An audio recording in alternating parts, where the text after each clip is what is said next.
الصحة، الملف الذي اختارته فرنسا هذه المرة في محاولتها البائسة لاستفزاز الجزائر بعد تصريحات ماكرون، التأشيرات، المساعدات العمومية للتنمية، يأتي الدور على الصحة. يبدو أن فرنسا نست أو تناست أن جل أطبائها من الكفاءة الجزائرية، غضت النظر عن تطور منظومتنا الصحية وخاصة المستشفيات. لا بأس أن نذكر فرنسا أن كليات الطب في الجزائر يتخرج منها الآلاف سنوياً من مختلف التخصصات، وتوقع على اتفاقيات تعاون مع مختلف الدول الرائدة في المجال الصحي، آخرها كانت تلك التي وقعها الصندوق الوطني للتأمينات الاجتماعية مع بلجيكا.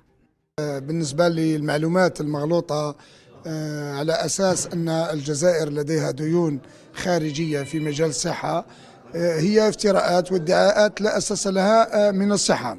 الجزائر والحمد لله ليست لها ديون خارجية في جميع القطاعات وليس في قطاع الصحة فقط، وبالتالي يعني شيء منتظر أنه يكون قذف من هنا ومن هناك نظرا للحملة الشنعاء التي يشنها المستعمر القديم على دولتنا الحبيبة الجزائر.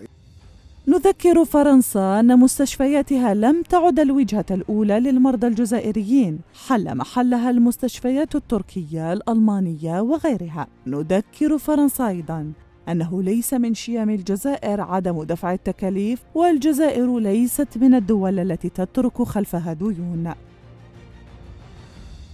رغم كل التطور الطبي اللي صار فيها، ليست الوجهة الأولى للعلاج في فرنسا في الجزائر، وذلك لصعوبات جمة، وكذلك لوجهات أخرى وآفاق أخرى فتحت للعلاج في الخارج. أولا الآن لا تربطنا أي علاقة شراكة طبية للعلاج في الخارج، حتى مسؤولين لا يذهبون الآن إلى فرنسا.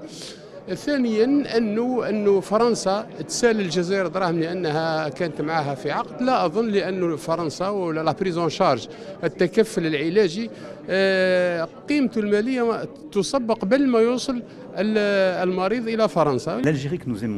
فرنسا تنتهج سياسة الضرب تحت الحزام.